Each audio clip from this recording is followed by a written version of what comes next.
Welcome to The Real News. I'm Mark Steiner.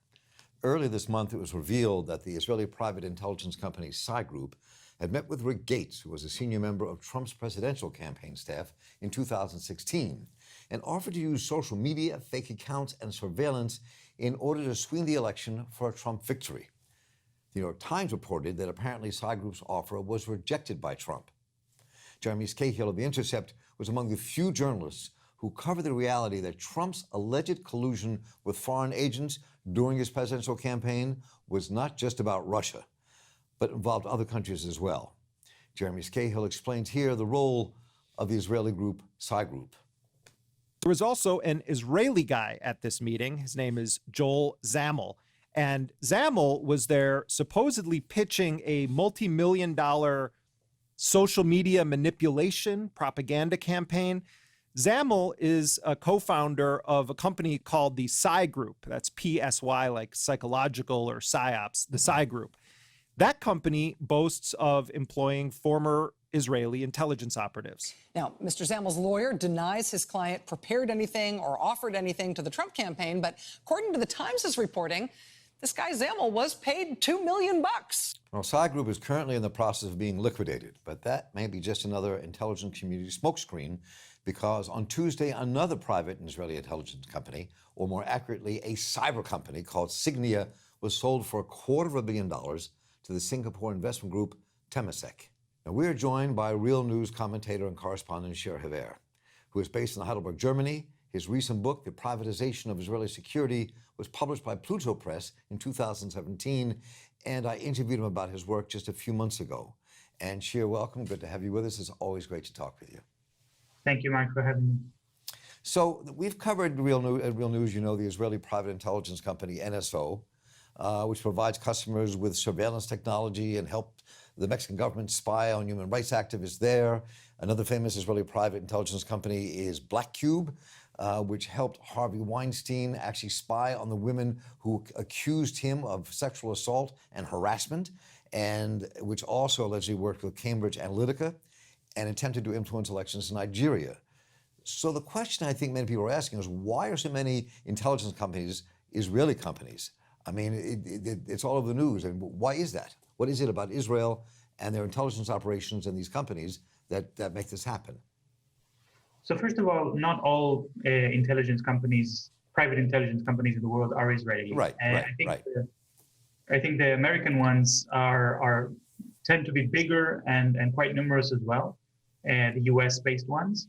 But I think there is something which ties all these Israeli intelligence companies together and is common to all of them, and that is the fact that they all put as the first line of advertisement, of marketing, the fact that they were founded by former members of the Israeli intelligence, former senior Israeli intelligence members. That's either Mossad agents, like in the case of Black Cube or Psy-Group, or members of the company of the unit 8200, which is the Israeli SIGINT unit. SIGINT is signal intelligence. And I think what really makes it interesting is that how these companies use the prestige of the Israeli intelligence units, the Israeli military, in order to promote themselves. And I think what also makes a big difference is that they have different kinds of customers. US companies, they prefer, their preferred customer is the US government and the Pentagon. And in fact, there have been several studies that show that senior officers of the US intelligence forces, they, after their retirement, set up their private companies, go back to work for the Pentagon, and earn a lot more money for doing the same thing that they did before. And this process of privatization actually creates a situation where, even though about a third of the intelligence officers in the employ of the United States are private contractors, they get more than half of the budget for intelligence, because the same product just costs more if it's done through private companies. The Israeli intelligence companies are not as successful at getting government customers. Their main government customer is the Israeli government, but that's not big enough for their market. And so what they do is they go to the private market and they offer their services to private customers. such as Donald Trump, when he was still a private citizen, or to private companies like Facebook. And they try to offer this SIGINT technology. And what is also interesting is that they're not just selling their expertise as intelligence officers, they're also selling the very technology which is produced in the Israeli military. And the intellectual property of that technology, of these apps that are used to spy on people, is not does not remain in the ownership of the Israeli Ministry of Defense, but rather is taken by these private officers, or these officers in their private lives, and they go around and sell it as if it was their own, which is something that the Israeli government just doesn't regulate and doesn't care about. So let's explore here for a moment what the difference is between the privatized intelligence in the U.S. and Israel. You touched a little bit on that, and how they're connected. I'm curious. The collaboration, do you think there's collaboration between agencies, former operatives? I mean, how intertwined is all of this? Well, it is very intertwined. And in fact, what I think is really alarming is the fact that for these intelligence officers, it becomes clear what is the role is going to be in the private sector, even while they're still in public service. What do you mean?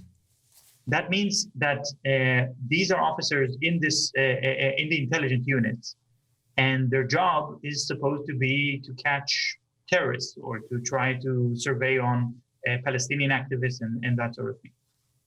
While they're doing that, they're already starting to think how they're going to market that, and the expertise that they're accumulating, the knowledge that they have, in order to make money as soon as they become, they finish their military service. And one very interesting thing that was happening in the Israeli military just a week ago, it was revealed that this Israeli SIGINT unit 8200 was surveying and tracking Israeli citizens and websites, especially blogs, political blogs, that sort of thing. Which is like not very left-wing blogs specifically, or left-wing blogs. But they were also surveying an Israeli politician, a member of the Knesset. Her name is Shir Hever, and she's not a very prominent politician. Her career is in decline. She's not a challenge to the government in any way. It was very odd, to me at least, that they chose to survey her and to track all of her internet activity. Until I realized that the reason they're doing that is that later they can claim that as part of their work in the military, they have experience in tracking politicians. Now, Netanyahu, as the Prime Minister of Israel, or any other senior politician in Israel, cannot just go to the Mossad or to this unit 8200 and say, I want you to survey my political opponents. That won't fly. It's illegal, and if it comes out, then it goes to jail. But what he can do is hire a private company. Nobody can stop him from doing that. And if that private company happens to be staffed by the very same officers from the Mossad or from 8200, who he was not able to make that request just a couple of months ago, now he can ask these same people to do that. Now you see how the operations of the Israeli intelligence units has changed in order to prepare themselves for these jobs, these contracts that they're going to get in the private sector after they leave military service and start their own companies. And that is really what the Israeli intelligence sector, the private intelligence sector of Israeli companies, is showing the way for the rest of the world, unfortunately, in a way that surveillance for profit is changing the whole way that democracy works. That's a pretty frightening scenario. So let me ask two last questions here. So when it comes to manipulating social media through fake accounts, to spreading deceptions, to surveillance against unwilling citizens, for you, what does it matter for us whether it's conducted by a private company or a state agency? I mean, it really does seem to be moving from the public sector to the private sector as a way of doing business. So what does that mean for our future? Where does that take us? One of the big differences is a legal difference. And that is a problem that shows that the legal system that we have in modern countries today is just not prepared to deal with this problem. Because if, for example, Donald Trump hires a private company like Cambridge Analytica, for that matter, which we know that he did, to collect information and to spread lies in order to promote his campaign, this is a bit of a gray zone, and it's not completely clear what kind of crime has been committed. If that company maybe violated the privacy of citizens, of U.S. citizens, that is a crime, but it's not a very serious crime. compared to the crime of espionage. Now, imagine that Cambridge Analytica was not a private company. Imagine that it was an intelligence unit for a foreign country. And that this information that they would be providing to Trump, they would also be providing to the government. This is actually what is all the accusations about Russia, that these Russian agents were allegedly collecting information and sending it to the Russian government and conducting espionage. Now, this is a much more serious accusation. There is no way for us to know if these Israeli companies like NSO or Psy-Group or Black Cube, if they are actually still cooperating with the Israeli intelligence agencies and providing them with information.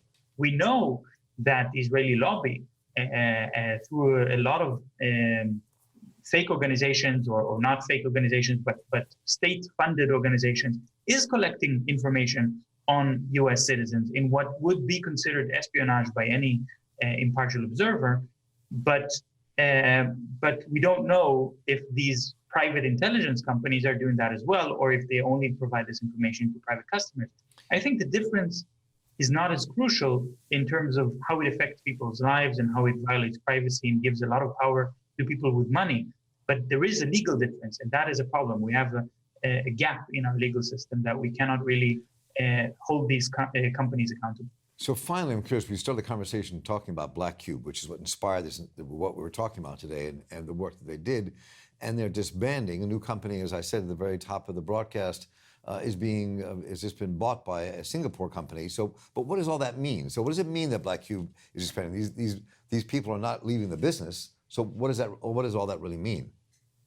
Well, thank you for giving me the opportunity to give another side to this story, because I think the way that I talked about this so far is a very, very dark perspective on the rise of these very powerful surveillance companies. But I think we have to look at the bigger picture. And the bigger picture is that these companies, because of their focus on SIGINT, signal intelligence, they're actually quite weak on human intelligence, what intelligence officers like to call human. They don't quite understand how to transform their level of surveillance that they can achieve through technology into political power. And the fact that Psy-Group is now under liquidation is because the company was not really successful in providing its customers with political power. Surveillance doesn't immediately mean political power. And I think what we see now with this new company, Signia, which was bought for $250 million by these Singapore investors. I think the Singapore investors made a terrible mistake. They haven't done the research correctly. They should have looked at this company a bit more closely and realized that only $4 million were invested in the assets of that company. That company has a very small staff of people, not so many computers or very advanced technologies. What it does have is the prestige.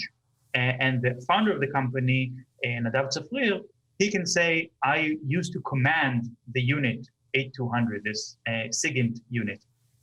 Well, that's very nice. Does that mean that his company is going to make a profit? There's a whole line of former Israeli officers who founded their security companies, either in intelligence or in mercenary work or in arms trade. And they proved that maybe they were successful as officers, maybe they got to high ranks within the Israeli military. It doesn't mean necessarily that they know how to do business. And it doesn't mean necessarily that they can make a profit. And many of these companies end up crashing time and again. But the prestige of the Israeli military, as if they're able to solve any kind of problem and they have undefeatable technology, keeps putting investors pulling investors into this trap of investing in a company that has no record of making a profit. Well, there's a lot more to explore here, which we'll do in coming conversations in the coming weeks and months around this privatization of the military, privatization of intelligence, what all that means, because it's really one of the more critical issues of the future that we're going to have to face. And Shir Hever, it's always a pleasure to talk to you. Thank you so much for joining us today. Thank you, Mike. Always good to talk to you. And I'm Mark Steiner here with the Real News Network. Thanks for joining us. Take care.